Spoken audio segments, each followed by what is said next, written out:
já vai deixando esse like maravilhoso aqui, porque hoje tem campeão mundial nesta mesa aqui. Obrigado, Facica. Obrigado pelo reconhecimento. Ah, é isso. Já Não tá sou eu o campeão mundial? Você tá tirando o sarrinho da minha cara? Ah, não. Ah, eu peguei em direta, viu? Não. Não, me aguarde. Fica tranquilo. Que isso? Tá bom? Fica tranquilo. É assim. Né? E você não ri, não. Você não ri, não. É que ele achou informação Você diferente. não ri, não, meu parceiro. Ele falou, tem um campeão mundial hoje aqui. Você não ri, não. Eu comecei ele. bem com você. Você começar a me zoar aqui, eu vou lembrar um monte de coisa. Vou lembrar um monte de coisa. Não. Vou lembrar um monte de coisa. Devagar. O homem é monstro, o homem é Olha, monstro. tem, ó, Galáctico, campeão mundial. Enfim, um dos melhores jogadores que eu vi na posição nos últimos tempos. E que, obviamente, tem muita história pra contar. Uma grande satisfação pra você deixar esse like.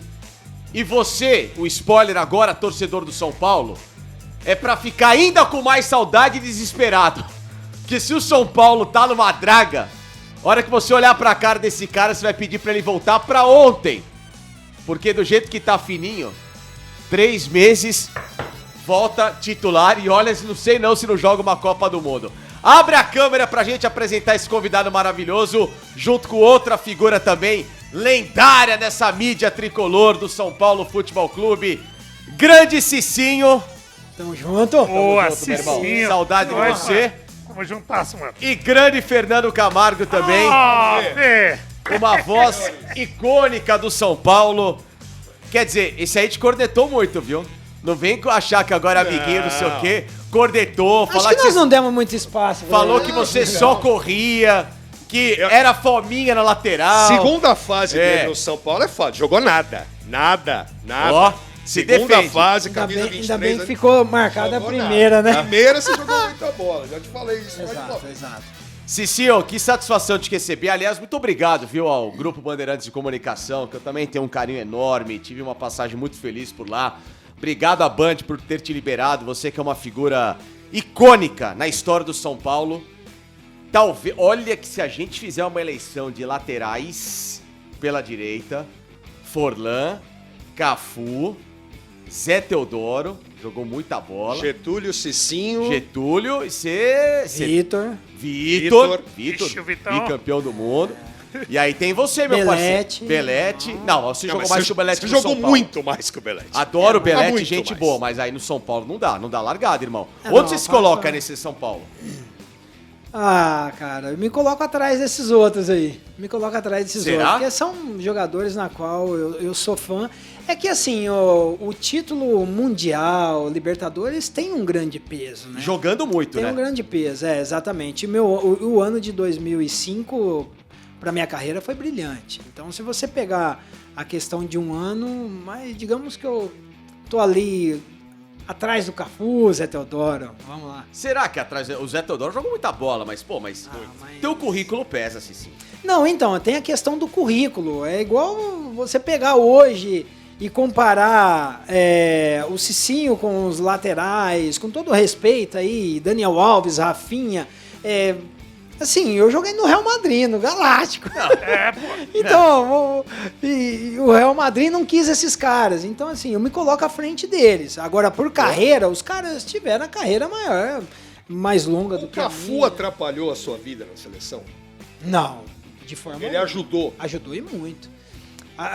Assim, a grande responsabilidade de ter que substituir o Cafu, e uma das coisas que falaram pra mim quando eu cheguei no São Paulo, olha, o último lateral, o Cafu, sempre se falam de Cafu, Sim. né?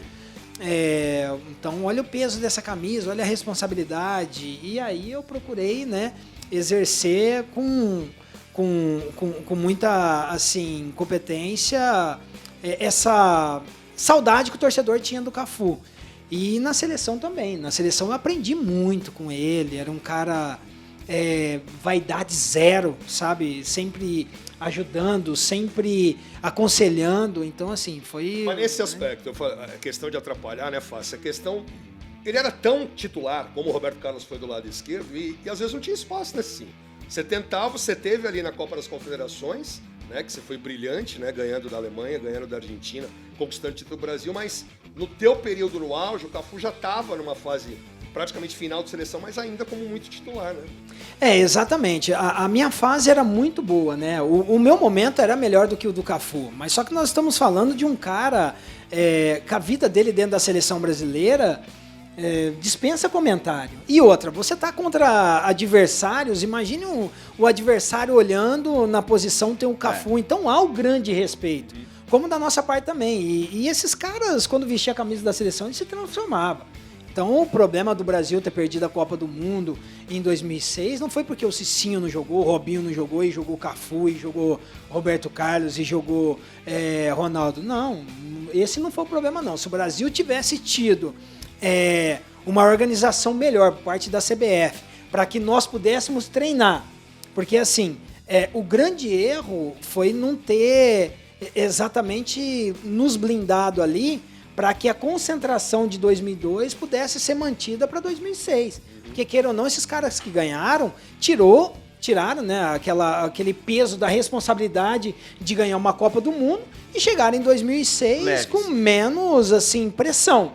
Talvez se a seleção tivesse sido mais pressionada, mais blindada, nós teríamos ganho novamente. Agora, falando de lateral e seleção brasileira, depois dessa geração a gente começa a penar, né? Tanto que hoje, para a Copa, visando a Copa do Mundo, agora de 26, a grande aposta possivelmente é o Militão também do São Paulo, mas é um zagueiro / lateral. E foi testado um monte de gente nos últimos anos e no último ciclo, tanto do lado direito quanto do lado esquerdo, mas falando da sua posição, que aí tinha de sobra, né? Você falou, pô, você, o Cafu, e falamos de vários nomes aí.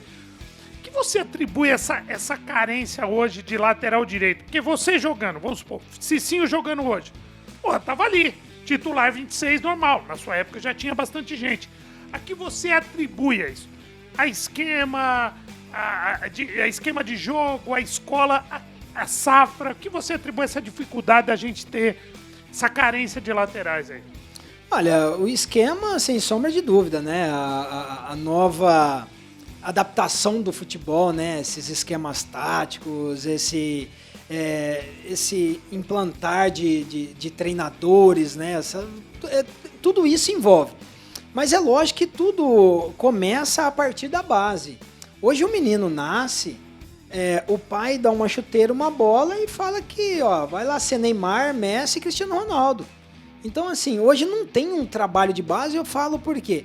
Eu tinha uma escolinha de futebol antes de vir, né, para São Paulo definitiva, eu tinha uma escolinha de futebol no interior de Goiás, e eu vi o tanto que é difícil você trabalhar, né, na mente do menino que o futebol ele é feito com várias posições, Exato, né? é isso Tem que eu goleiro, tem lateral direito, tem zagueiro, ninguém quer ser Cicinho, ninguém quer ser Alexandro. Todo mundo quer ser exatamente isso, Neymar. Então, essa cultura já está vindo lá de baixo. Hoje não tem mais essa questão de treinamento na qual você pega o menino e você trabalha a escolinha, ensina ele a bater um lateral, ensina ele a fazer um cabeceio. Não tem mais isso. E a cobrança começa desde novinho, né? Antes dos 14 anos, tem menino aí que já tá ganhando 500 mil reais porque diz que vai despontar como um fenômeno. Então, envolve muito isso, né? Hoje, o meio empresarial entrou no futebol, então os empresários olham pro menininho que tá dando 2 chutinhos ali e falam, olha, você vai ganhar muito dinheiro, você vai ser um grande atacante e isso. Então, começa lá na base. E hoje não tem. É tão interessante que na Europa, eu trabalhei em Real Madrid, eu trabalhei em Roma, tem treinamentos por setores. Claro. Entendeu? Eu saí do Real Madrid, fui para Roma, o treinador do sistema defensivo me pegou para me ensinar a dar carrinho. Eu falei, cara, eu joguei no São Paulo, sou campeão do mundo, joguei seleção brasileira, Real Madrid, eu vim para Roma para aprender a dar carrinho. Ele falou, você não sabe. Então, se você é lateral, você precisa aprender a dar carrinho.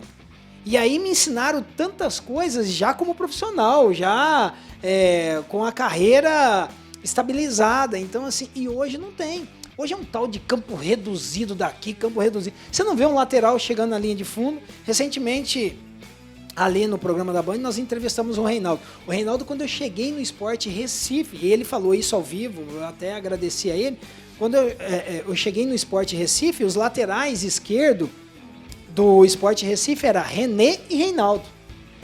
E hoje, são os 2 melhores cruzadores no futebol brasileiro. Porque eu peguei eles e eu falei assim, olha, a minha carreira toda eu aprendi com o Rogério Ceni, que batia falta, morei dentro do CT do São Paulo, eu fazia 100, 200 cruzamentos por dia. E as coisas não acontecem naturalmente, então é repetição. E futebol, lateral direito, o Moacir, que jogou no Corinthians, né? O Moreninho. Então, assim, eles levaram isso pra carreira. Não que eu ensinei eles a cruzarem, eu mostrei o que eu fiz na minha carreira e deu certo. E hoje não tem mais treinamento de lateral, não tem mais treinamento de zagueiro. E sabe o que é curioso, sim, ó?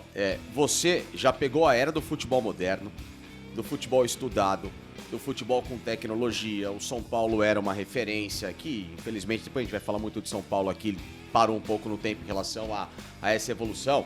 Mas o cara que vai discutir futebol com você, ele não pode ter a prerrogativa de que, você vivenciou um futebol que não era atualizado. Já era o futebol em que a fisiologia era trabalhada à risca, era Dr. Turíbio, era Carlinhos Neves, era Marco Aurélio Cunha, era um São Paulo com uma mente amplamente evoluída ao ponto de fazer um elenco campeão mundial. Eu te pergunto isso pelo seguinte: por que não se treina mais fundamento? Por que se tem essa desculpa de que se o cara ficar batendo 100 faltas depois do treino, ele vai estourar? Por que o cara não pode ficar cruzando porque ele pode ter um problema muscular? É verdade isso? Estoura o cara ou é uma lenda e hoje é muito mais pra dar uma maquiada em relação à incapacidade de explorar o melhor do jogador? Tudo envolve, né? Na verdade, assim, é um complô. Hoje, se a gente analisar, a gente pega muitos jogadores também sem personalidade. Porque você frisou muito bem, assim, nós tínhamos o Turíbio, que pra mim é um dos... É um gênio. É um gênio. Mas só que o Turíbio, ele nunca passou à frente da decisão de um jogador. Ele trazia o lado dele, ele trazia o resultado que dava nos exames. Por exemplo, eu quando vim da Roma em 2010 pro São Paulo, eu fiz teste de sangue, tudo, porque eu cheguei no dia, o Turíbio falou assim, você não pode jogar. Marco Aurélio Cunha, olha, sim, o Marco Aurélio Cunha, os diretores que estavam lá, falou, você não pode jogar hoje, é estreia na Libertadores, sim. Eu sei que você quer estar, mas eu falei, eu tenho condições de quantos minutos? Porque eu queria jogar. Claro. Ele falou, você tem de 30 minutos, eu falei, então eu quero pelo menos ir pro banco. E foi que eu fiquei no banco. Eu lembro. E aí fez toda aquela apresentação, tudo, durante a partida. Porque a decisão do jogador que tem que prevalecer. Então, assim, a medicina, ela tá para ajudar, sim, mas o meu corpo pode responder. Eu fui um jogador, um atleta, que eu gostava mais de jogar de quarta e domingo, ou quarta e sábado, do que de treinar. Mas a perna pesava pro Cicinho depois de uma atividade completa, falar, eu vou dar 100 cruzamentos para tentar melhorar meu fundamento? Não, porque eu ia no meu limite, eu não saía correndo para cruzar. Eu fazia e eu sabia o meu limite, entendeu? E hoje o quê? Hoje os atletas não tem mais aquele negócio de sentar, ficar conversando depois. Não tem mais aquele negócio de você chegar antes do treinamento, brincar de bobinha ali, tentar acertar a bola na trave. Então vive-se pouco o clube exatamente também por esse desgaste, sei lá se é essa questão de distanciamento do atleta com o clube, o atleta com a diretoria. Na minha época não era assim. Então, sim, mas hoje mudou muito. Hoje o cara corre 14 km. Sim, só que mas hoje você também corria. Não, mas o cara... Tudo bem, o cara corre 14 km. Mas o cara não corre 14 km com uma chuteira pesando 15 kg. Com uma bola que fica mais pesada. Então, na minha época, a camisa molhava, irmão. Era short e outra. Não trocava no vestiário, não. Hoje a camisa nem pesa. O short, a bola é mais leve. Então, hoje também a tecnologia veio para ajudar. Ninguém vai me convencer que mesmo... há 20 anos do título do São Paulo, né, de 2005, ninguém vai me convencer que houve uma mudança tão radical no futebol ao ponto do cara não conseguir fazer uma atividade complementar de fundamento em que hoje se tem a desculpa de estourar, de o cara chegar ao limite do secar, de lactato, de um monte de coisa, em relação ao que vocês faziam no futebol em 2005, cara. A minha visão. Por isso que eu tô te perguntando. Eu não enxergo uma mudança tão drástica no futebol radical de 2005 pra cá, que me convença de que a forma, o treinamento de aprimoramento técnico de um atleta, ela possa ser sabotada, porque hoje em dia o estilo de futebol é muito mais físico que 2005. Na minha visão, não é. A intensidade é a mesma, Cicinho. Eu acho assim, Cicinho, o talento diminuiu e a intensidade física aumentou. Isso aí no Brasil a gente vê, por exemplo, né, quando a gente coloca o Neymar como o único extra-classe do Brasil nos últimos 20 anos, e que em outros tempos não era, a gente tinha 5 camisa 10, a gente tinha 5 grandes atacantes, a gente tinha 5 grandes zagueiros, a gente tinha ótimos laterais no seu tempo para brigar. E hoje, essa questão, Face, de o físico é mais importante do que o talento, e isso atrapalha pra caramba. Por isso que tem essa carga exagerada, toda hora você tem que diminuir, você tem que ter controle. Você concorda com isso? Mas é isso que eu queria que você comparasse, sim. O que o Fernando falou que é um complemento meu, por exemplo, vamos pegar o São Paulo de 2005, tá? No ritmo que ele jogava. Ninguém me contou, ninguém contou pro Fernando, nem por Torto, você, então nem se fala. Nós vimos no campo, tá? Eu como repórter, ele como repórter e você como jogador. A intensidade que aquele São Paulo jogava hoje em 2005, se ele joga com o Flamengo de hoje, dá ou não dá jogo? Não, dá jogo. Dá jogo. Dá jogo. A questão é a seguinte, eu vejo muito, hoje o futebol, ele ficou robotizado.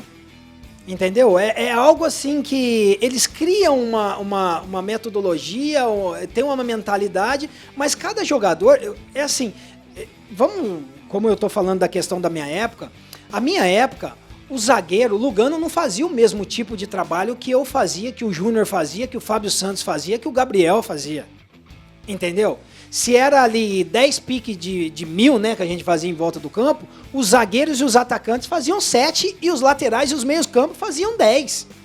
Por quê? Pela questão do setor do campo na qual esse corre mais, claro, esse corre menos. Ele preenche dentro de campo. Exatamente, trabalhava mais o fundamento específico para aquele setor.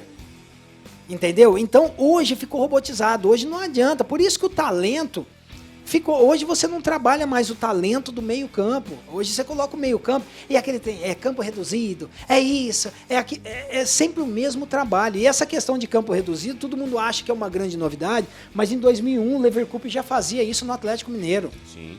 Entendeu? Já fazia isso no Atlético Mineiro. Então, os jogadores hoje estão exatamente isso. Sem personalidade, robotizado. Eles têm personalidade para colocar esses negócios na internet aí, para aparecer, para esses negócios. Então, e também envolve questão de... Eu acho que tá comendo muita Nutella. Entendeu? Precisa comer mais mocotó, esses trem, sabe? É mais raiz, tá precisando ter mais essa questão. Então a gente sempre costuma falar isso. Eu, graças a Deus, eu não tenho inveja nenhuma, não sou um ex-jogador frustrado. Eu falo porque é tão simples. O jogador, o lateral, se ele trabalhar mais o fundamento, o atacante, se ele trabalhar mais finalização, o zagueiro, se ele trabalhar mais saída de bola, então tudo melhora. O futebol é tudo questão e repetição. A gente fala, aquele chute meu de esquerda contra o Palmeiras, exato, todo mundo fala, errou o chute. Não, mas só que eu treinava aquele chute. Lógico.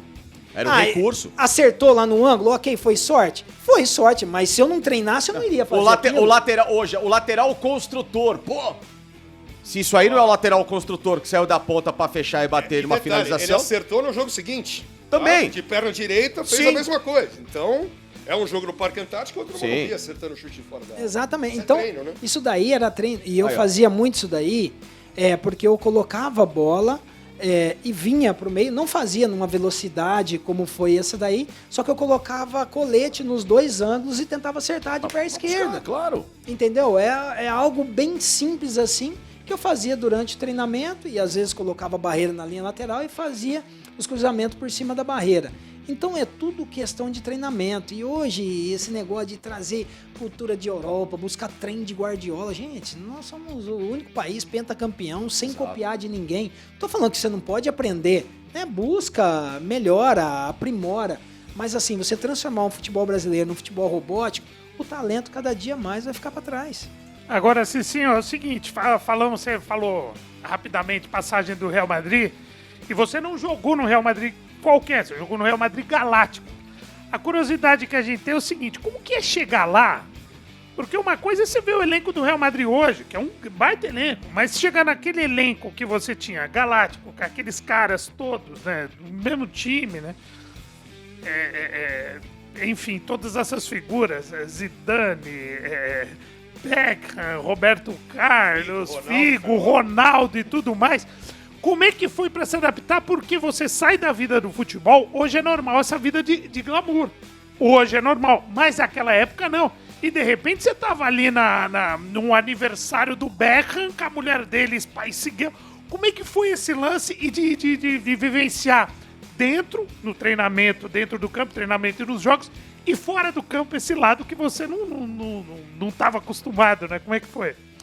Na verdade, assim, a adaptação foi bem rápida, porque fomos, né? O Robinho chegou 6 meses antes de mim e eu cheguei depois. Então eu fui amparado por Ronaldo, fui amparado por Robinho, fui amparado por Roberto Carlos. Roberto Carlos então, que te indicou. Exatamente, o Roberto Carlos que me indicou, né? E acabou que eu tive a infelicidade de não trabalhar com o Luxemburgo, né? Porque antes de eu chegar, ele caiu, aí acabou que eu não trabalhei com ele. Mas assim, em termos de adaptação foi tranquilo. Enfrentei algumas rejeições, né? Michel Salgado, por estar tantos anos ali, no começo não lateral direito titular, né? não me cumprimentava, então assim, mas aí depois, com o jeitinho brasileiro, fomos assim, criando uma amizade, então não tive problema nenhum com ele, só essa rejeição no início, que eu cheguei, já assumi a titularidade.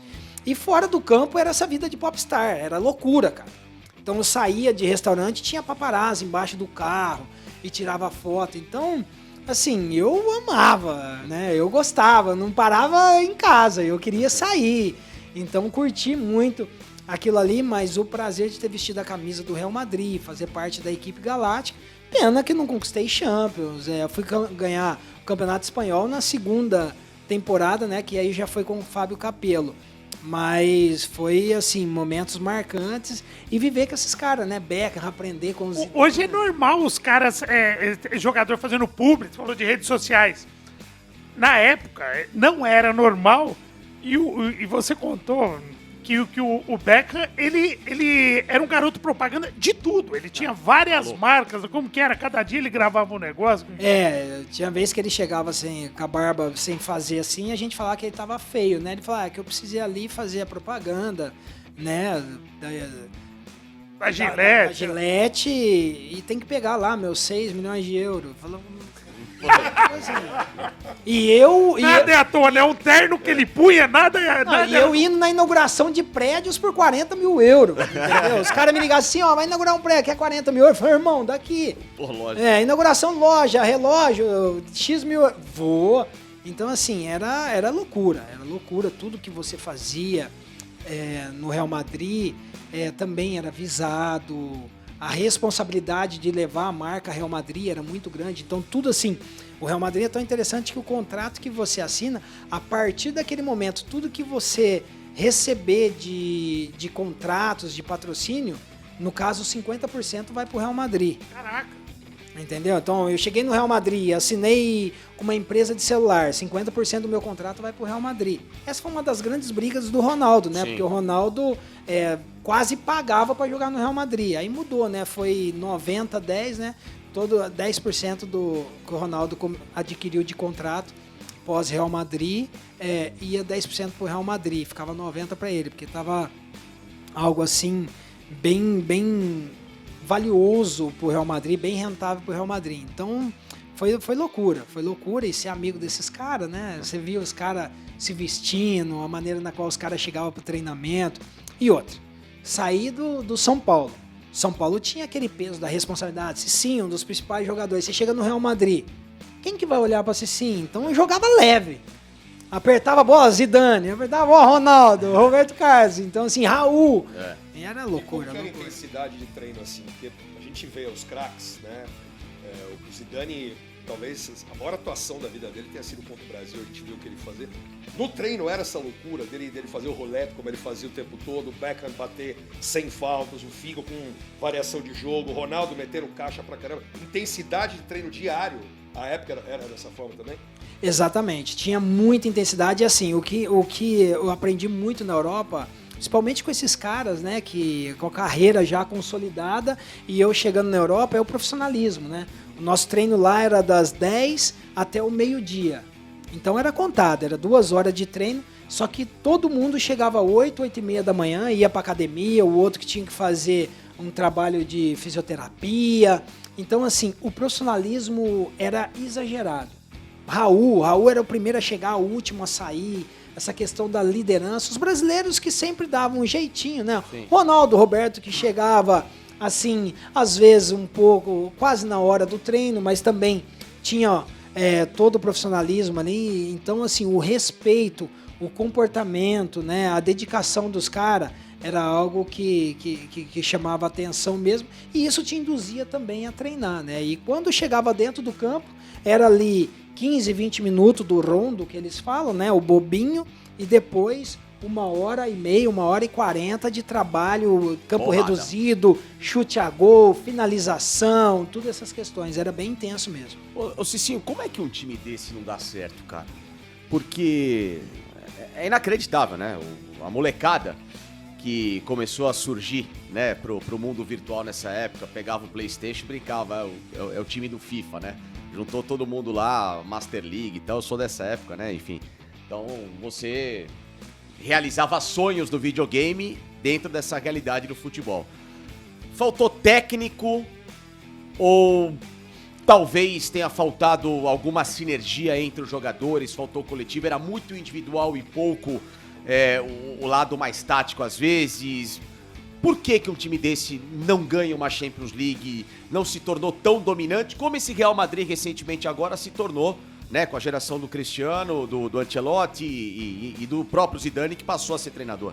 Não, faltou técnico até para poder administrar, né, essa constelação, né, porque assim, a vaidade era lá em cima. A vaidade era lá em cima. Graças a Deus... Muito ego, né? Muito ego. Então, por exemplo, tinha muito... O Ronaldo jogava e às vezes saía algo na imprensa de que o Ronaldo estava jogando fora do peso e nada disso era real. Então, era implantava muitas notícias falsas para trazer um desconforto dentro do grupo, né? Do grupo. Então, tinha essa questão, a vaidade, os espanhóis tinham ciúmes dos estrangeiros. Então, se você tem um técnico para poder administrar isso, no entanto que o Capello chegou depois, e o Capello, não sei se vocês sabem, mas por onde ele passou, ele sempre foi... O salário dele era o mais alto do elenco, né? Então, ali na época nossa, do Real Madrid, o teto salarial era em torno de 6 milhões de euros, o Capello ganhava 6 milhões e 1. Por quê? Ele falava que se ele não ganhasse mais do que todos, como que ele ia comandar? Então tinha tudo esse negócio. Então era um cara que ele chegou, administrou e nós somos campeões espanhóis. Então assim, você administrar aquele grupo com tanta... Um medalhão, 2 é difícil, imagina aquilo. Né? Então era difícil controlar o banco de reserva, era muita briga. Então eu presenciava situações assim que era complicado. E aquilo ali, às vezes, dava saudade do Brasil, né? Dava saudade do Brasil porque fala, cara, faltava um pouco mais de parceria. Tipo assim, eu era blindado, o Robinho era blindado, nós éramos novos assim, porque tinha Roberto, né, o Júlio Batista. Sim. Porque tinha Roberto, Ronaldo que assumia a bronca. Então era tipo assim, o nosso escudo. Senão a gente era atropelado. Não mexe com os brasileiros, então, esses caras, quando saiu o Ronaldo, quando saiu o Zidane, Beckham e Roberto Carlos, aí o Robinho foi para um lado, eu fui para outro, o Júlio Batista foi para outro, porque começou mesmo a panela falar mais alto. Por exemplo, o Capello, ele chega para ser o disciplinador, né? De toda a história que ele teve no Milan, na Itália e etc, campeão de Champions e tudo mais. E ele teve aquela situação com o Ronaldo, né? De cobrar justamente que o Ronaldo emagrecesse e tudo mais e o Ronaldo ficar pé da vida. Ali também foi excesso de disciplina, teve confusão, o Ronaldo ficou pé da vida. O Capello também, em vez de ajudar, mesmo vocês tendo sido campeões espanhóis, ele também ajudou a gerar um atrito que fez com que essa situação dos Galácticos implodisse? Sem sombra de dúvida. O Capello, ele trouxe, né, essa dura realidade. Porque, na verdade, assim, cara, você olha pro Ronaldo. É difícil um treinador com cultura europeia, né, um treinador europeu, ver a maneira na qual o brasileiro treina. Entendeu? Então você pega o Ronaldo. Tem leão de treino e tem leão de jogo. O Ronaldo estava numa fase da vida dele que o quê? As lesões pesavam, tudo isso, então ele não é com um cara que ele se dedicava tanto no campo, ele se dedicava muito à fisioterapia. E aí, o treinador europeu quer te cobrar ali no campo, e às vezes você dá um miguezinho ou outro, porque você sabe o seu limite. Era mais a prevenção de lesão do que Exato. o regulamento. Um outro Lógico. que teve grande problema com ele, e que ele mesmo trouxe, o Capello trouxe, foi o Cassano. Sim, Antônio Cassano da Entendeu? Roma. Então, assim, eles gostam de ver muita intensidade no treino, e às vezes isso... E o Ronaldo foi ficando, assim, cheio, e aí pintou a questão do Milan, ele achou mais viável voltar para a Itália, enfim, toda essa questão. Mas o Capello trouxe esse grande desconforto para o elenco ali, e quem se encaixou nos planos dele, deu sequência. Quem não se encaixou, pediu para sair, foi negociado, e assim, é a maneira dele trabalhar, não que ele esteja errado. Mas se você tem um Ronaldo no time, você não pode tratar ele como um jogador comum, né? Exato.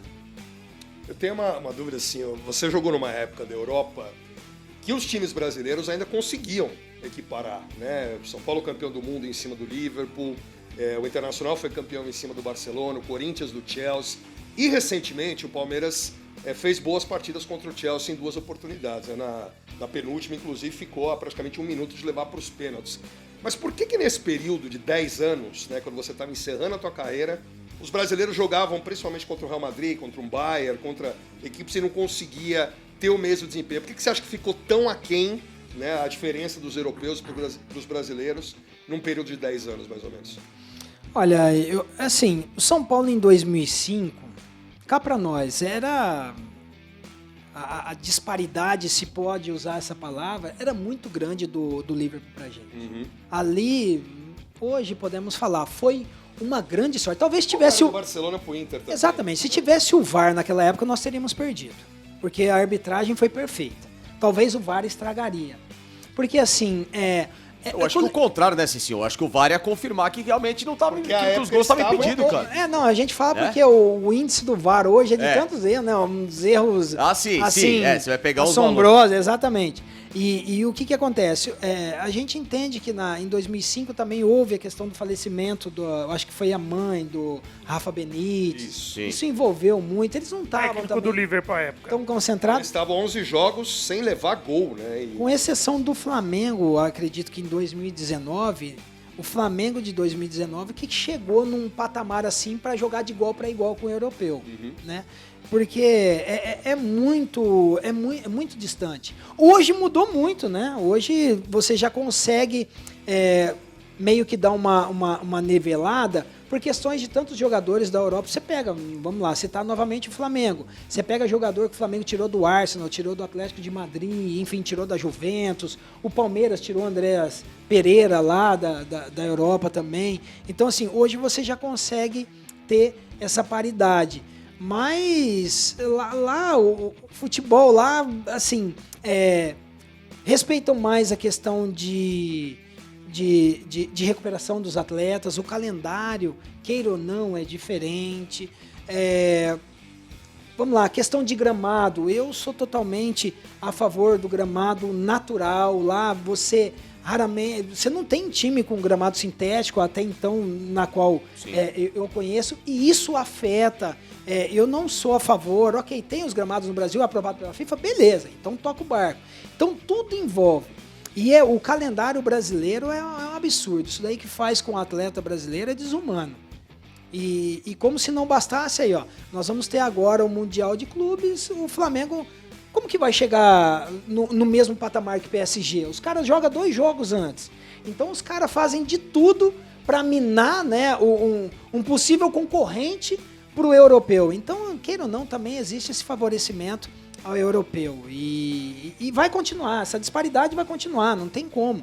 Não tem como. O Flamengo pode chegar para jogar de igual para igual com o Paris Saint-Germain? Pode. Na Copa do Mundo nós vimos que os caras no final de temporada não suportaram os brasileiros. Né? Os brasileiros. Que é a mesma situação de agora. E aí? né? Então aí já dá pra gente ter um parâmetro que final de temporada afeta sim o desempenho dos. O São Paulo em 2005 chegou, mas só que nós chegamos o quê? O Paulo Tuori deu ali 15, 20 dias para a equipe titular. E outra, nós jogamos alguns meses depois a final do Mundial, depois de ter sido campeão da Libertadores.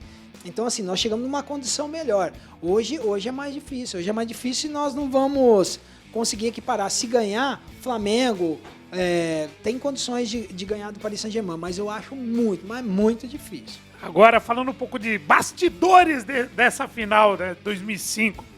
Claro, você falou, os caras chegaram muito favorito, o Liverpool e tudo mais. E teve um agravante, né?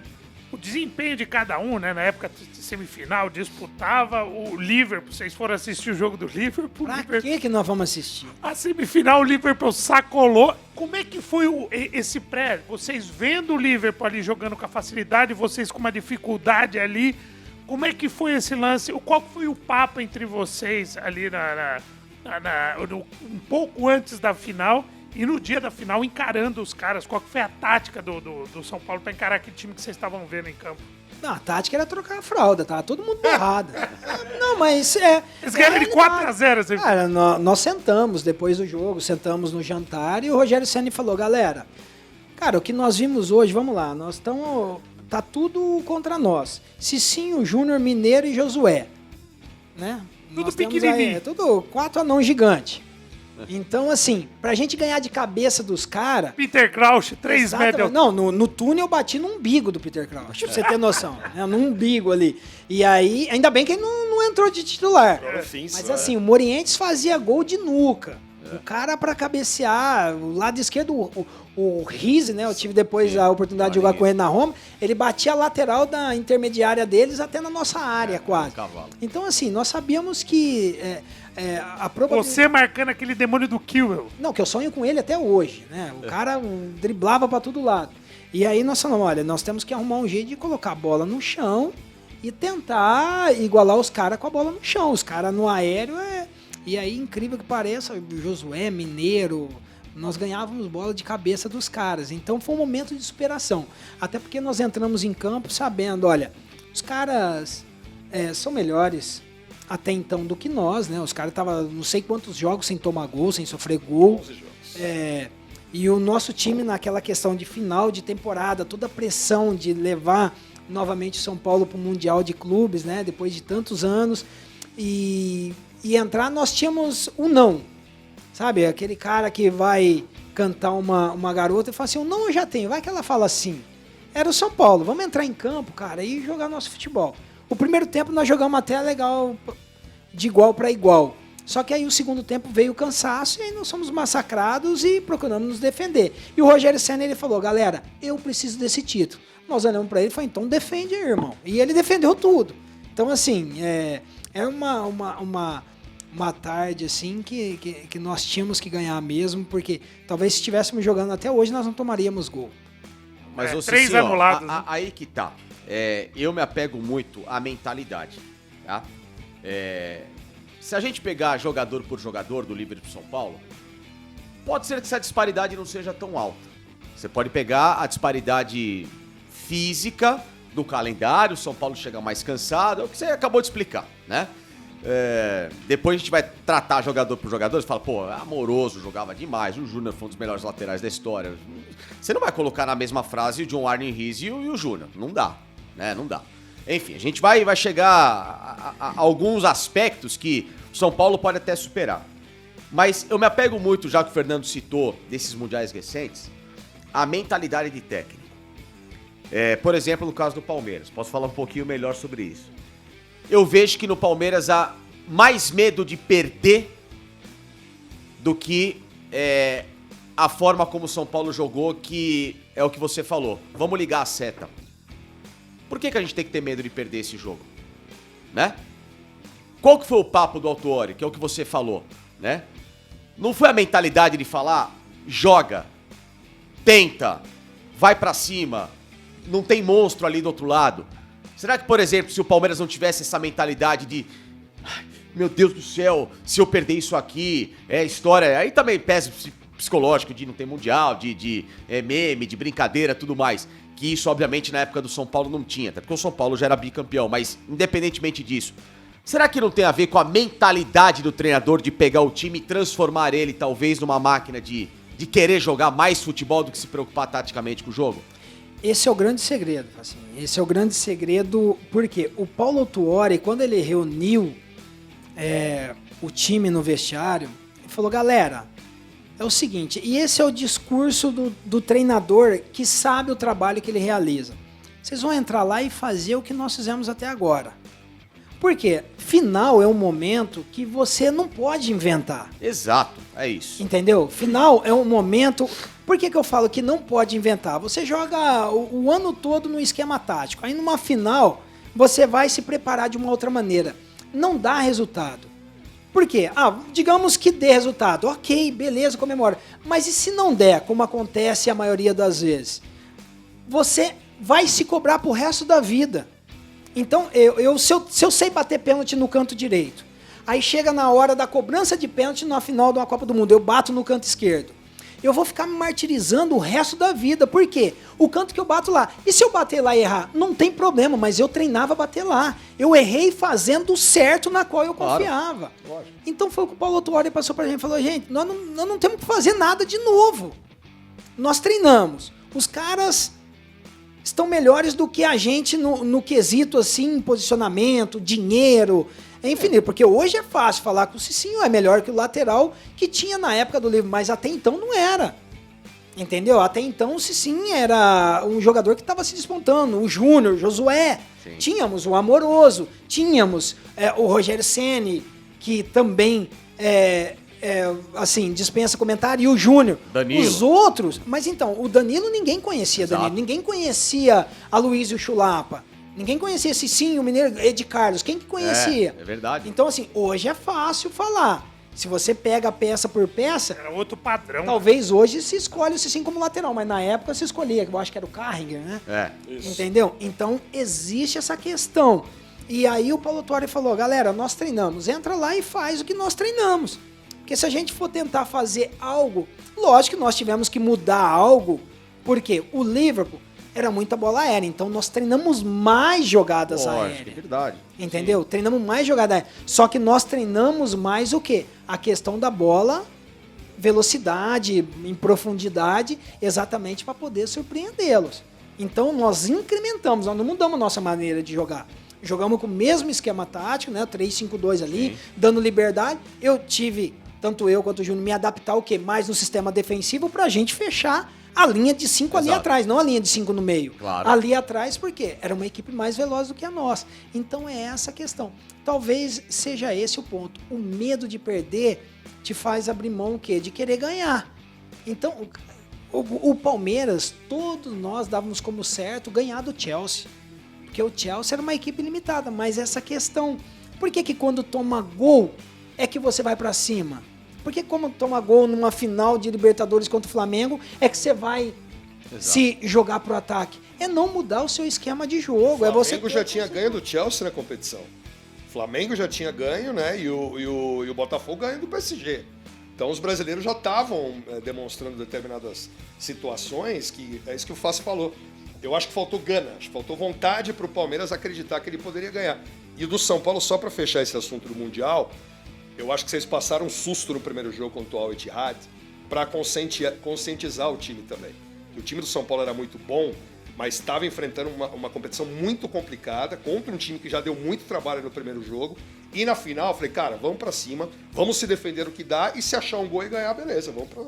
E o primeiro jogo, né, o jogo assim da semifinal, que nem foi na época, foi o mais tenso. Foi. Exatamente pelo favoritismo. Lógico. Né? Aí sim. Nós tínhamos em mente o quê? A obrigação era... Nós temos a obrigação de chegar contra o Liverpool. Nós nem sabíamos também se o Liverpool ia ganhar, né? Mas nós já imaginávamos, ó, os caras são bem melhores, então... Pegaram Saprissa, né? Exatamente, é São Paulo e Liverpool. Então, o nervosismo daquele jogo, nós não tinha também precisão de sofrer como nós sofremos, né?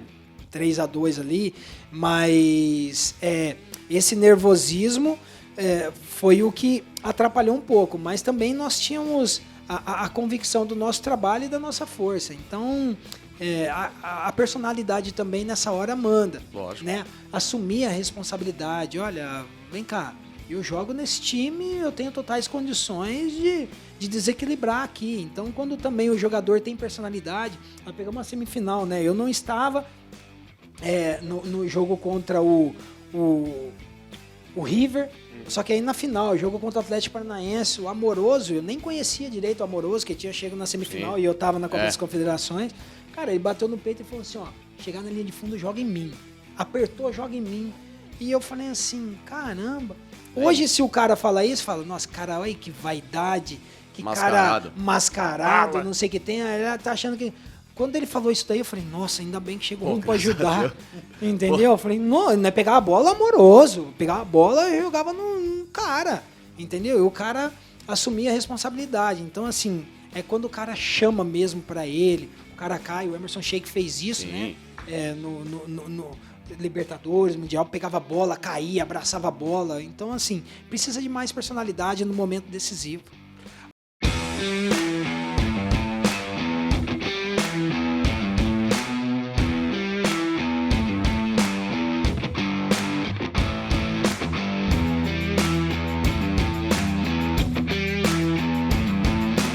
Agora, Cicinho, pra descontrair um pouco, você trabalhou com grandes jogadores, mas também grandes figuraças, resenheiros. E vou destacar dois caras aí que tem algumas histórias aí. Eu queria falar de dois caras especificamente aí, o Fabão e o Carlos Alberto. O Carlos Alberto que depois parou de jogar, fala que é o melhor de todo mundo. Eu queria que você contasse uma historinha de cada um, do zagueiro Fabão e do Carlos Alberto. Você chegou a jogar com ele no São Paulo? Chegou a pegar ele, né? Na segunda passagem eu peguei ele alguns meses, né? O Carlos Alberto é realmente doido. O Carlos Alberto é uma boa... Eu sei como é que é. O Carlos Alberto é uma boa que nós estávamos no departamento médico. Então, assim, quem estava um pouquinho acima do peso sempre fazia um trabalho extra depois dos treinamentos, né? E aí eu estava fazendo um tratamento ali depois por ter feito cirurgia no joelho, fazendo aquele gelinho, né? Sentado na maca. E aí o Carlos Alberto. Aí o Rosan, na época era o chefe dos fisioterapeutas ali, né? Pegava o Carlos Alberto, ligou a esteira. Tava acima do peso. Tava um pouquinho acima, não muito. Mas aí tem a televisão, aí os caras colocavam a musiquinha deles lá, pagode. E aí o Carlos Alberto ligou lá, colocou o DVDzinho dele, ligou a esteira, começou a caminhar. E aí o Rosan falou, gente, cadê o Carlos Alberto? Aí daqui a pouco vem o Carlos. Mas a esteira ficou sozinha? A esteira ficou sozinha. O que ele fez? Ele foi lá na cozinha, pegou um pratinho de carne, picadinho, trouxe, colocou do lado da esteira e caminhando e olhando pra fazer os 40. Pagode comendo! A Rosan chegou e deu um tapa, voou carne pra tudo lá. Você some daqui do meu departamento médico.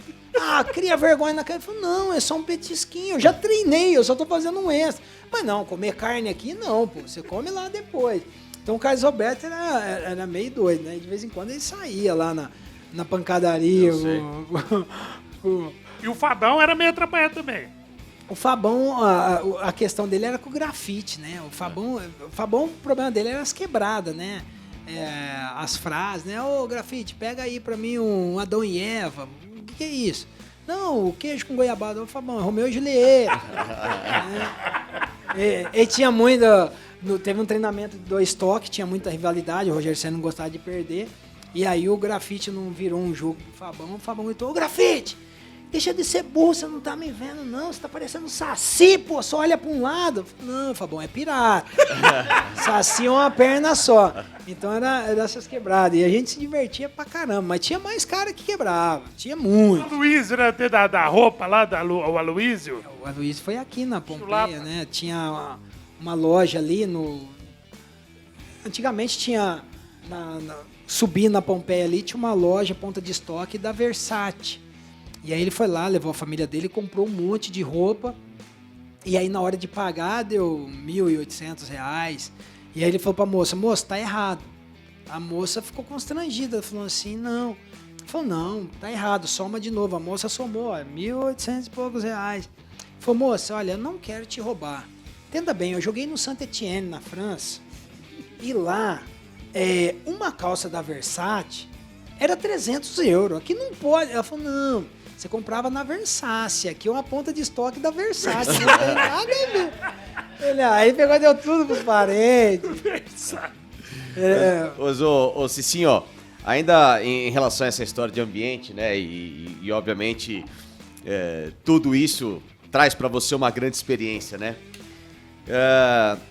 O que o Cicinho de hoje olha entre 2006, 2007 até aproximadamente 2010, para você enxergar o que te faria ter uma longevidade maior no Real Madrid e na própria Roma também? Onde que você... A gente começou falando daquela seleção, da festa. Hoje é fácil falar que, poxa, tinha que ter mudado, tinha que ter sido mais disciplina, mas quando você tá lá na hora, né, o moleque, o cara mais novo, ele não tá ligando muito pra isso, ele tá sendo levado, né? Quando tá no Real Madrid, um ambiente tranquilo, é o que você falou, paparazzi e tal, ele tá sendo levado.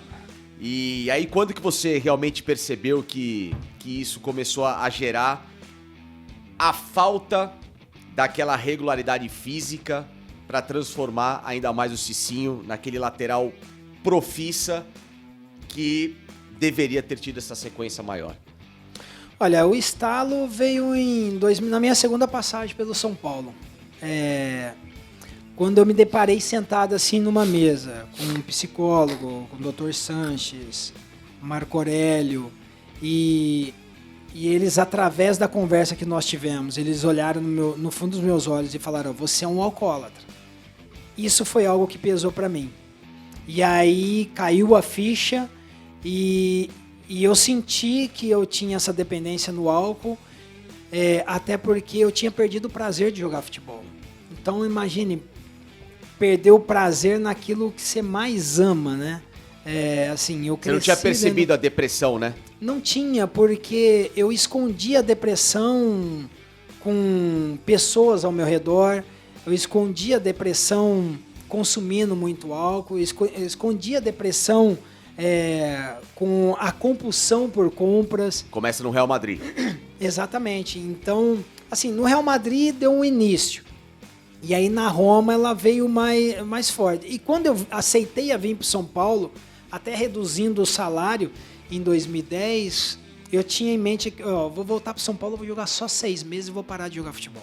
Eu não aguento mais isso. Então eu tinha perdido o prazer de estar dentro de campo, tinha perdido o prazer de treinar. O meu prazer era estar sentado, bebendo, fumando. Eu fumava 2 maços de cigarro por dia. Então, assim, esse era o meu prazer. E conseguia dormir embriagado. Se eu não ficasse embriagado, eu não dormia. Então, eu não dava espaço para a depressão cair fundo em mim, assim, porque talvez se eu fosse dormir sem estar embriagado, eu pensaria em outras coisas. Você falou, você estava na Roma, né? A Roma, pô, tinha a liderança do Totti, De Rossi, cada baita cara. Faltou amizade, faltou grupo, esses caras não perceberam isso em você, porque geralmente um grupo de amigos, como você falou, se fosse um São Paulo em 2005, talvez alguém olhasse alguma coisa diferente em você e falou assim, vem cá, irmão. Faltou isso pra você? Na Itália, principalmente? Olha, ou não, ou tentaram te ajudar e você que tava... Eu tenho algo comigo, provavelmente meus ex-empresários vão assistir. Eu tive 2 empresários, né? No começo da minha carreira, Juliano Leonel e Fernando Benedini. Esses caras, eles cuidavam da minha vida de uma maneira assim absurda. Talvez se eu não tivesse tido o problema, eu não tive problema com eles tiveram comigo, negócio contratual, tal, e cada um foi pro seu lado.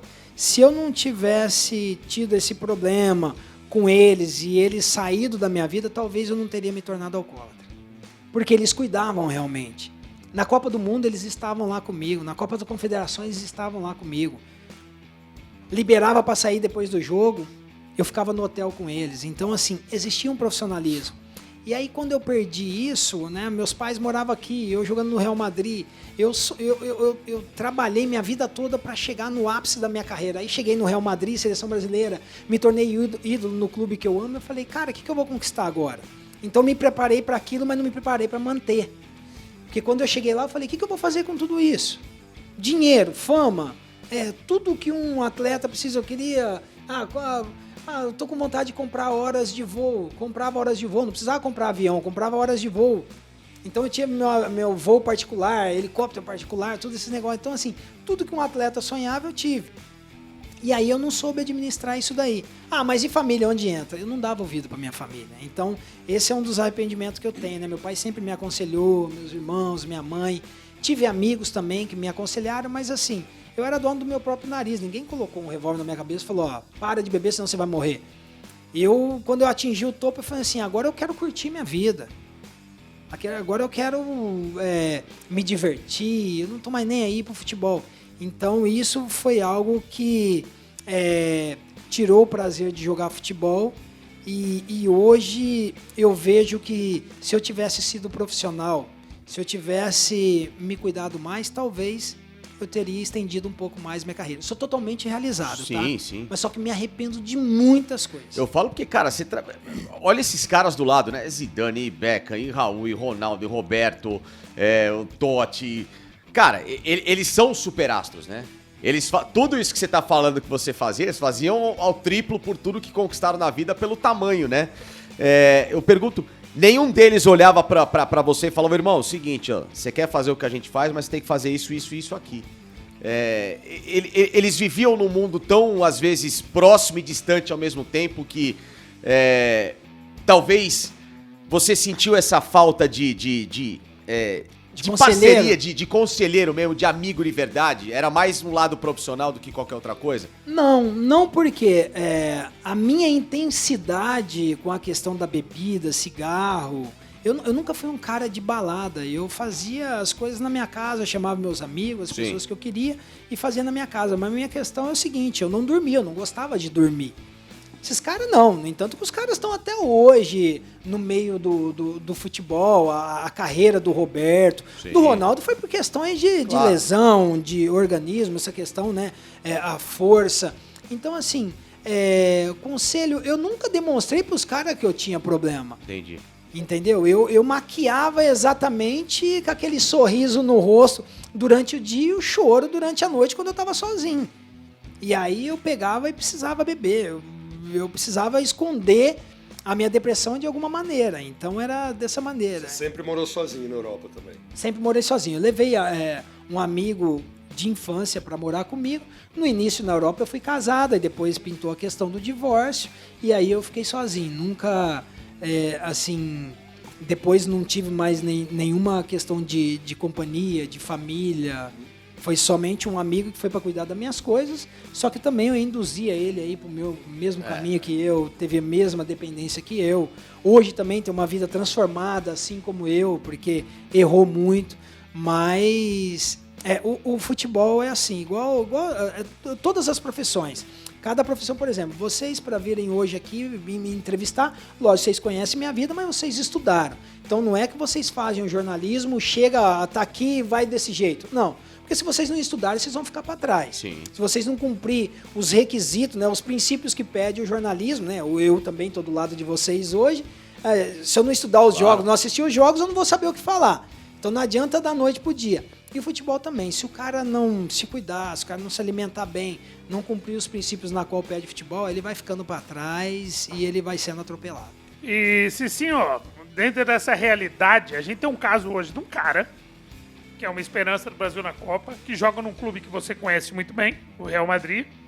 E a gente discute aqui a questão do Vini, porque o Vini era o cara, né, que brilhava, mas assim, era lutando assim para ser o número 1 do mundo, levantando a bandeira ali contra o racismo, passando, aguentando o tranco, e era um exemplo de todo mundo. De um tempo pra cá, com o lance da exposição, da relação e da menina lá que é influencer, não sei o quê, ele expôs um lado que muita gente não conhecia e, coincidência ou não, o rendimento caiu. Problemas, Xabi Alonso, técnico do Real Madrid, na seleção ele já não rendia a mesma coisa, agora parece que deu uma caidinha também. Você que conhece bem o clube, não sei do jogador, você que já passou, você acha que esse extra-campo atrapalha no rendimento dele atual? Isso pode preocupar um dos caras que é um protagonista da nossa seleção na Copa?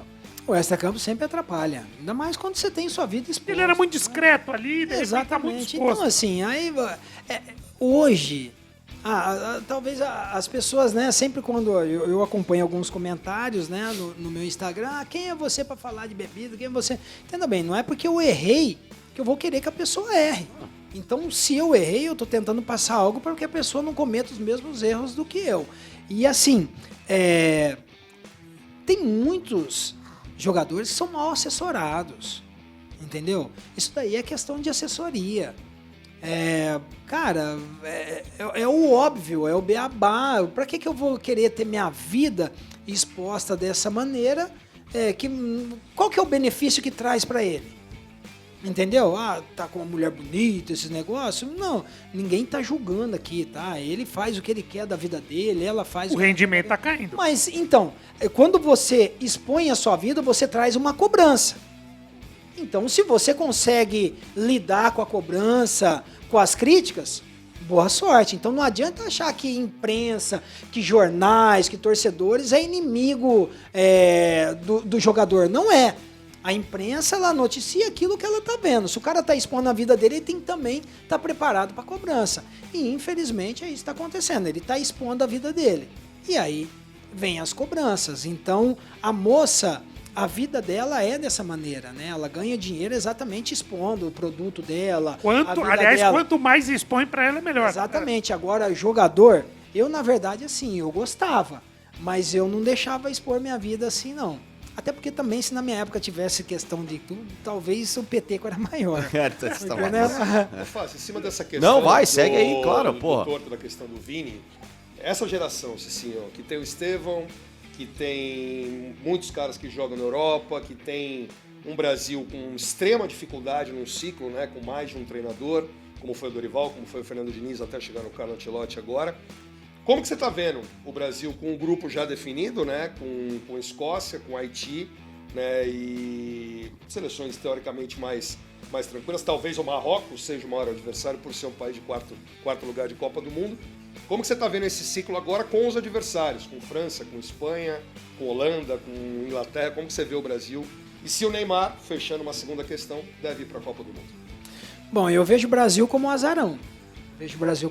Não dá para falar que o Brasil está no patamar de França, Alemanha, até mesmo Inglaterra, né? Espanha, né? Espanha. Então, Argentina. Então, não dá para colocar o Brasil ainda nesse mesmo patamar. Só que quando você olha para o banco de reserva hoje, você vê o Ancelotti, os maiores treinadores do mundo, já te traz uma tranquilidade a mais. Só que o que nós temos visto na seleção brasileira, para ganhar uma Copa do Mundo, é pouco. Então, assim, também não acredito que o Ancelotti tenha vindo, não, eu vou trabalhar agora para conquistar a Copa daqui a 4 anos, 5 anos, né? Porque tem um ano que vem, tem a Copa, depois Sim. Tem mais 4 anos. Não acredito. Se tem alguém que possa extrair essa questão de uma equipe campeã, é o Ancelotti. Mas se você falasse assim, hoje você aposta suas fichas? Não. Hoje, para mim, o Brasil não chega nem na semifinal. E se sim, hoje você levaria o Neymar? Hoje não. Hoje eu não levaria o Neymar. Mas, gente, Copa do Mundo é tiro curto. É tiro curto, precisa de pessoa concentrada. Se você levar para ser mais um, o Neymar não pode ser mais um. Entendeu? O Neymar, ou ele é o cara, ou ele não... O grupo como reserva, não, né? Não. Você não pode ter o Neymar como reserva. Até porque, cara, eu fui um jogador mediano. Eu fiquei na reserva no Sport Recife. Eu nem corria pra irritar o treinador. E o Cicinho. Porque eu tinha aquele negócio. Joguei no Real Madrid, joguei na Roma, sou campeão no São Paulo. Tô nem aí pro treinador que tá me deixando no banco. Então o Neymar não é o papel dele. Então eu prefiro o quê? Aguardar daqui 3, 4 meses, 5 meses, não sei quanto vai ser a convocação, aí dependendo do rendimento dele, porque o pensamento do treinador europeu é isso, né? Mas a Itália levou o Francesco Totti, só que aí nós estamos falando de outro profissionalismo, outro cuidado, tudo. Outro foco. Mas já há um lado bom, o Neymar já está expondo menos a vida dele fora de campo, então isso pode ser que haja uma mudança. Mas você sabe uma declaração que me preocupou, Cicinho, há alguns dias, logo quando acabou o Campeonato Brasileiro, e ele foi perguntado sobre o foco da vida dele e o projeto. Ele falou, Copa do Mundo, tal, legal. Mas eu preciso me desligar 10 dias, aí depois eu vou marcar a cirurgia porque eu vou focar. O cara que tem a necessidade física dele hoje, ainda mais com todo esse projeto, Não era o momento de falar, acabou o jogo, eu tô indo pra mesa de cirurgia, que não tem férias, não tem nada. São 5 meses de porrada pra fazer a Copa. E aí depois eu vou ver o que eu faço da vida. De novo, não foi outro gatilho de que primeiro eu tenho que descansar pra depois pensar. Você não enxerga algumas coisas que você já vivenciou até com a tua própria vida, no que de novo o cara possa estar fazendo, priorizando aquilo que no momento pro que ele quer não é o ideal? Então, a questão é a seguinte, isso vai também de jogador para jogador. Eu tive a felicidade de trabalhar com caras, por exemplo, o cara quando tem um objetivo, o Rogério Ceni tinha um objetivo, ele fazia tratamento do tornozelo quando ele quebrou, de manhã, de tarde e de noite. Entendeu? Só que eu não posso cobrar isso do Cicinho, não posso cobrar exatamente isso do Neymar. O Rogério, que nem vai, não tem 10 dias de férias, E aí né? quando você pega, né, quando você pega um livro do Michael Phelps, você vê que o cara, para conquistar o que ele conquistou, ele ficou 1 ano de maneira ininterrupta, né? Se essa é a palavra certa, treinando de domingo a domingo para se tornar o cara que ele se tornou. Então assim, o cara precisa abrir mão de algo para poder conquistar. Então o esporte é dessa maneira. Por isso que eu falo, o cara para ser o melhor do mundo, ele precisa abrir mão de todas as convicções dele para se tornar o melhor do mundo. No futebol, em qualquer profissão. E assim, quando você ouve declarações assim, é exatamente esse sentimento que vem. Entendeu? Não é momento de falar, é momento de concentrar. Quer curtir, pode curtir. Então assim, o povo brasileiro está precisando ouvir essa questão de paixão. Olha, eu amo isso mais do que mim mesmo. Joguei, me sacrifiquei pelo Santos, salvei, amanhã eu tô na mesa de cirurgia. Não é? Entendeu? Em vez de eu preciso parar 10 dias porque... É o que todos estão esperando. Por quê? Os 10 dias que ele para, são os 10 dias da cirurgia. Então, se volta dia 11, ele vai voltar dia 21, porque são 10 dias a mais de recuperação. Então tem tudo isso. Ele deve estar montando a programação dele, né? Com o departamento médico, enfim. Eu sou um torcedor, eu sou um fã do Neymar e torço para ele estar na seleção. Mas se você olhar para o cenário hoje, eu falo, dificilmente ele estará. E o que fez com que a chave dele mudasse tanto assim, Cicinho? Quando o cara realmente tem essa sequência de contusão, é porque o extracampo fala mais alto? Fala mais alto. Por isso que eu falo, talvez se eu tivesse sido profissional, eu não tinha tido as lesões que eu tive no joelho. Porque horas de sono, alimentação, a questão de baixo rendimento nos treinamentos, a intensidade do treinamento ela precisa ser alta, porque no jogo você vai enfrentar uma outra intensidade. E isso sem sombra de dúvida. A culpa é do Neymar? Não, não é somente dele. E mais uma vez eu falo, né? Eu já falei outras vezes, o Neymar, a questão dele, até então, o problema foi mal assessorado. Por quê? As pessoas veem mais o Neymar ganhando dinheiro fora do campo, sem dormir, fazendo propaganda disso, daquilo, ele monta no avião aqui, ele tá lá no Rio Grande do Sul, daqui a pouco ele tá lá na Espanha fazendo outra propaganda, daqui a pouco ele tá aparecendo no outro evento porque ganha dinheiro. E isso acaba com o físico do cara, porque o cara não dorme, o cara não descansa da maneira na qual deveria descansar. Então, por ele ser essa máquina de ganhar dinheiro, às vezes quem tá por trás usa isso ao invés de, olha, Neymar, você ganha dinheiro assim, o seu nome faz o barulho da cifra, mas se dedica primeiro ao futebol, depois você vai ganhar dinheiro. Inclusive, o Ronaldo faz isso até hoje. Claro. Inclusive, né, assim, agora recentemente o time árabe, o Al Hilal, divulgou que ele não teve condição de jogo porque ele não teve uma devida recuperação no período que ele esteve no navio dele e que ele teve um carnaval depois, né? Tava dançando, tava pulando, tava pra lá e pra cá. Era um período que ele deveria estar preservado e ele não conseguiu jogar. Um time precisou falar esse tipo de coisa e ele nem jogou no time árabe antes dele vir pra cá, é o que você acabou de dizer. Se você não se dedica, você não vai a lugar nenhum. Esse é um momento de diversão, né? Ainda envolve a questão dos patrocínios, né? Você tem que cumprir a agenda, porque o patrocínio tal já te pagou, você tem que ir lá fazer a propaganda do X. Então, assim, é complicado, a vida dele não é fácil administrar, não. Por isso que precisa das pessoas o quê? Qual que é a coisa que você mais ama? Jogar futebol? Então vai jogar futebol, depois a gente vê a questão do dinheiro, porque senão fica difícil. E nós, como que a gente fica? A gente fica na torcida pelo cara. mas aí também não se ajudam, aí fica complicado. Né? E isso reflete no time, não reflete, Cicinho? O jogador não fica... Fala, pô, meu, vamos ajudar um pouquinho aqui também, né? É porque... Entendeu? assim, O que o Santos passou esse ano pra mim não foi por acaso. É. O time no papel não era tão ruim ao ponto de brigar contra rebaixamento. Só que você vê o cara chega pra ser o cara, né? Todo mundo tem esperança. Aí é uma lesão aqui, é uma lesão aqui, uma lesão aqui, uma lesão... Não chega uma hora que isso começa a dar conflito e aí o que tá dentro de campo acaba não dando certo pra um time entrar em E crise. reclamando publicamente E ainda- dos companheiros. Eu toco a bola, não volta, que não sei o quê. Exatamente. A questão é essa. Ele veio para ser o para-raio, né? Ele veio para ser o para-raio. Então, foi nítido isso. O Neymar, quando ele esteve dentro de campo, a leveza dos outros jogadores era notável. Porque ele chama a responsabilidade e, consequentemente, os outros jogam com menos responsabilidade. Porque quando o Santos dependeu do Guilherme, o Guilherme não conseguiu aparecer sem o Neymar. Já com o Neymar, ele dividia o peso da responsabilidade e os outros jogadores também, né? Com exceção do Brazão, que para mim foi o goleiro da competição, que esse menino pega é um absurdo.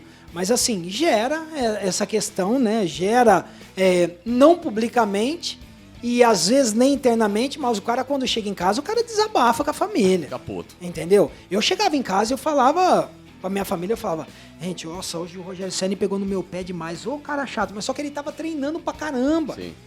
Entendeu? Não era que ele era chato, que queria o meu mal, ele era chato porque ele queria que eu desempenhasse o meu melhor papel.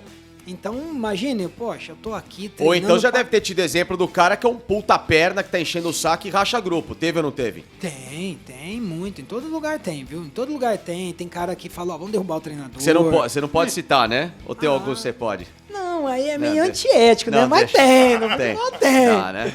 No futebol tem, ó, hoje é isso. Vocês vão correr, o cara aí tá sacaneando a gente. Derrubei treinador já também, compactuado com o time, é normal. É que tem jogador que para de jogar e fala, não, esse papo que jogador derruba treinador não existe. Não, Eu nunca existe, participei disso. existe. Nunca vi um grupo. Então, isso é legal você tá falando. Não, Inclusive, você participou disso. É, porque o cara fala, não, você é mau caráter. Não é questão de ser mau caráter. A questão é a seguinte, você tem um treinador que não tá falando a linguagem do grupo, tá trazendo uma discórdia entre o grupo, ou você se une ali, os jogadores, ou você vai fazer o quê? Ou seu time vai pro fundo do poço.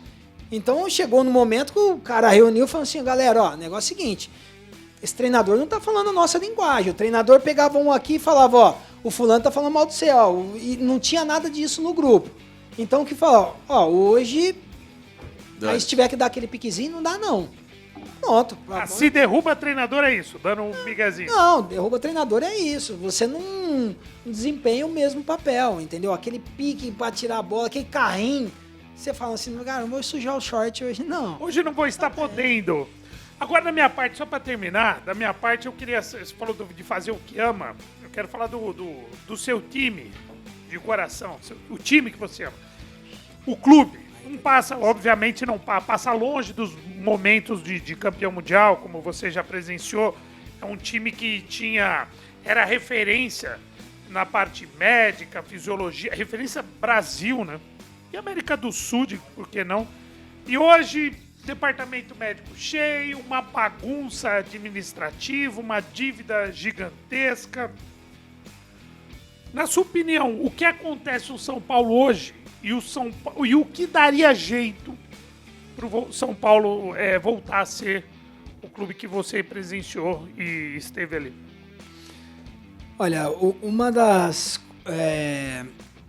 situações que me trouxeram para o São Paulo, optar por jogar no São Paulo, além de torcer para o São Paulo, foi exatamente a fama que o São Paulo tinha de referência nessa parte administrativa e também profissional.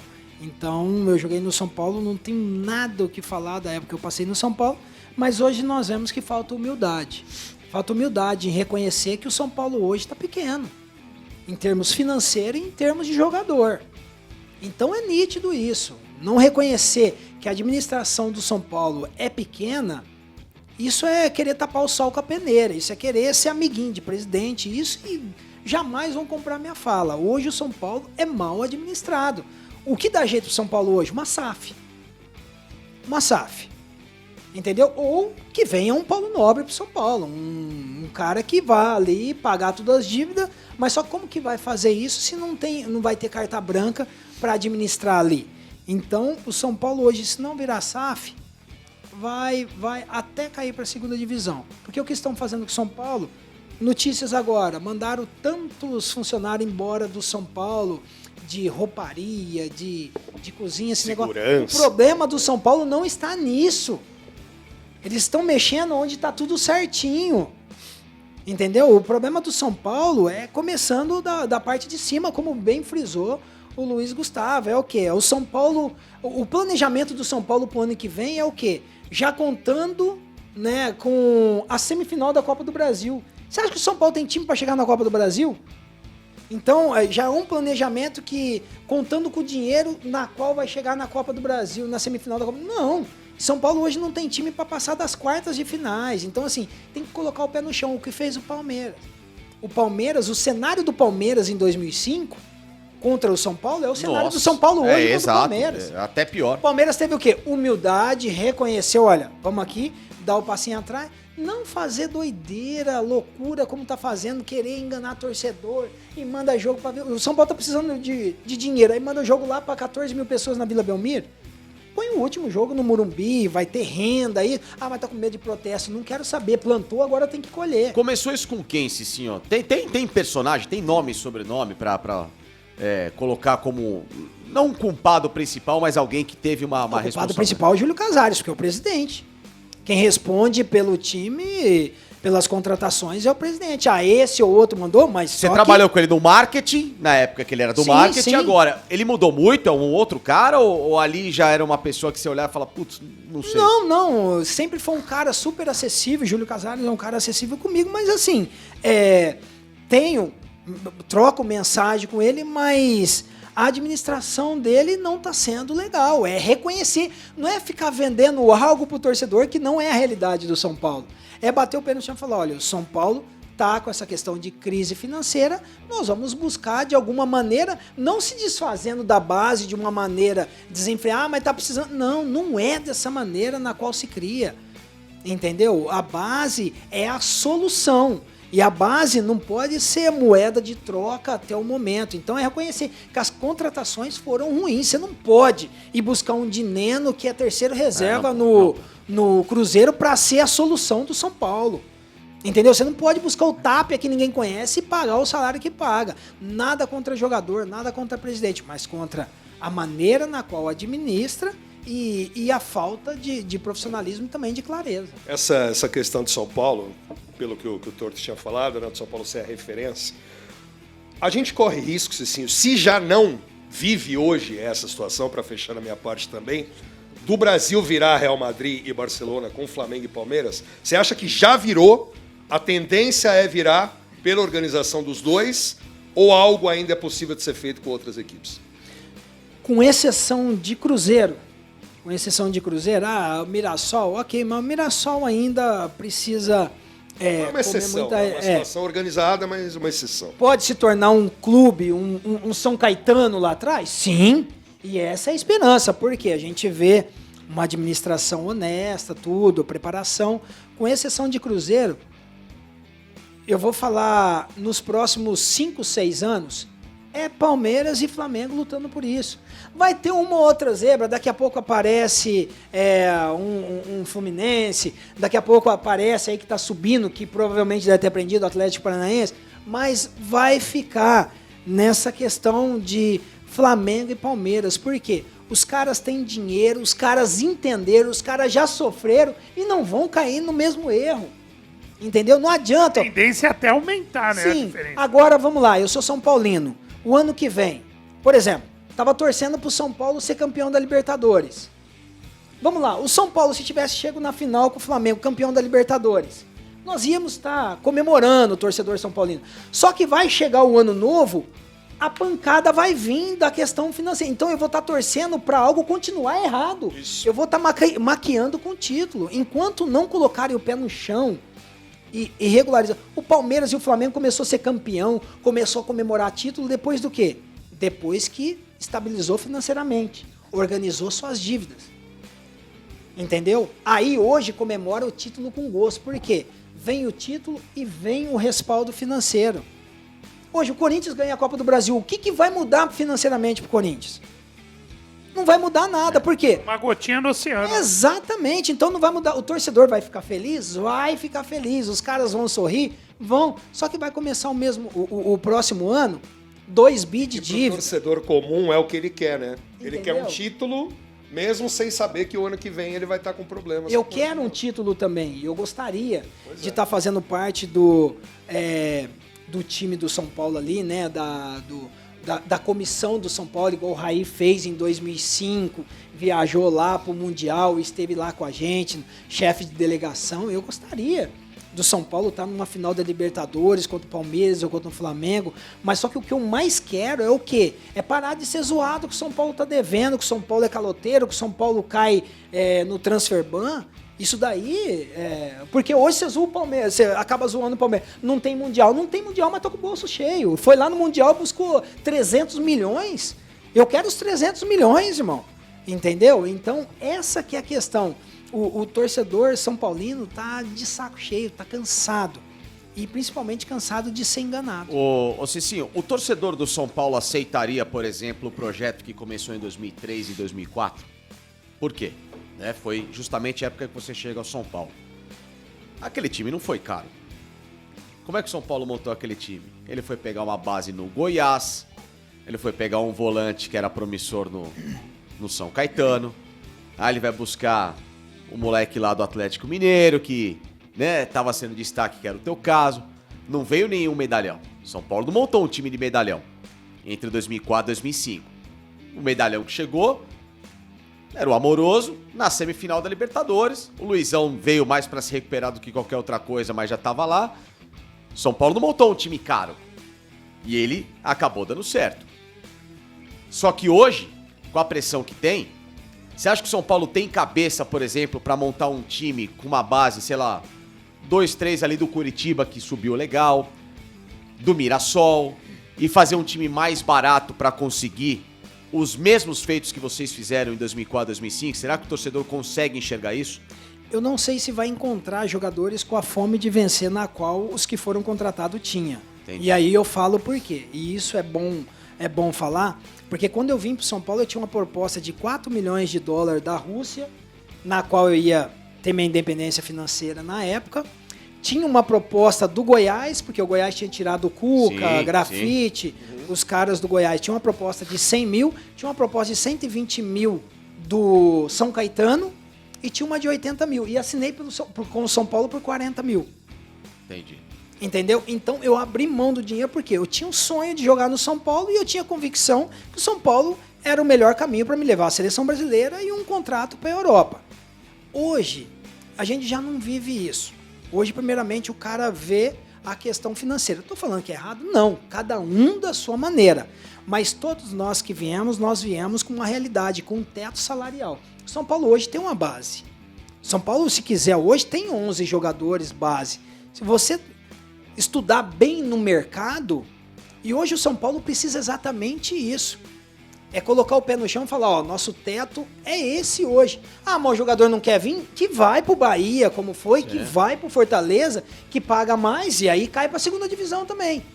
Por quê? Faz um planejamento e o planejamento não dá certo. Então, hoje, se o São Paulo colocar o pé no chão, você pega, Reinaldo saiu, melhor lateral do campeonato.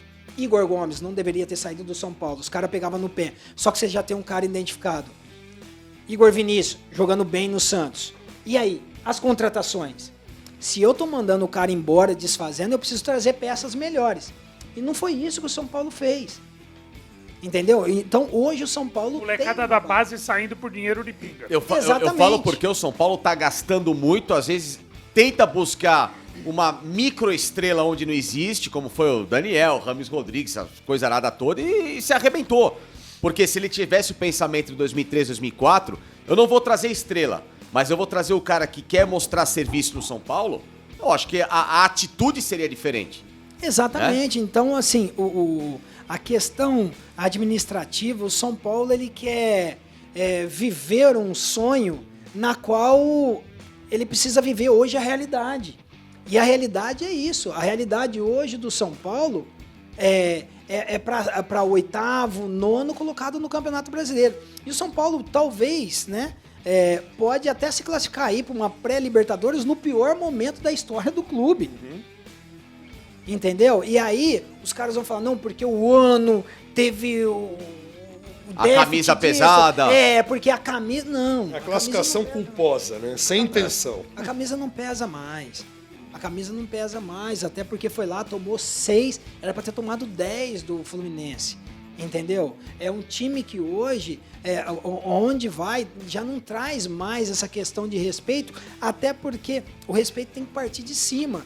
E já não tem, já foi nítido ali a entrevista do Luiz Gustavo, demonstrando que essa falta de profissionalismo e de credibilidade. Porque quando o cara dá uma entrevista daquela, fala assim, ó, quem tá lá em cima não tem credibilidade. Por quê? Prometeu e não cumpriu. Não falta aparecer um Muricy ali pra tentar dar um chacoalhão nesses caras? Porque o Muricy tá lá e infelizmente uma figura que tá escondida, né? Atrás dessa política. É o que a gente espera, mas assim, o Muricy, conhecendo ele, na questão de conversas, assim, foi delegado uma função para ele, ali, diretoria e campo.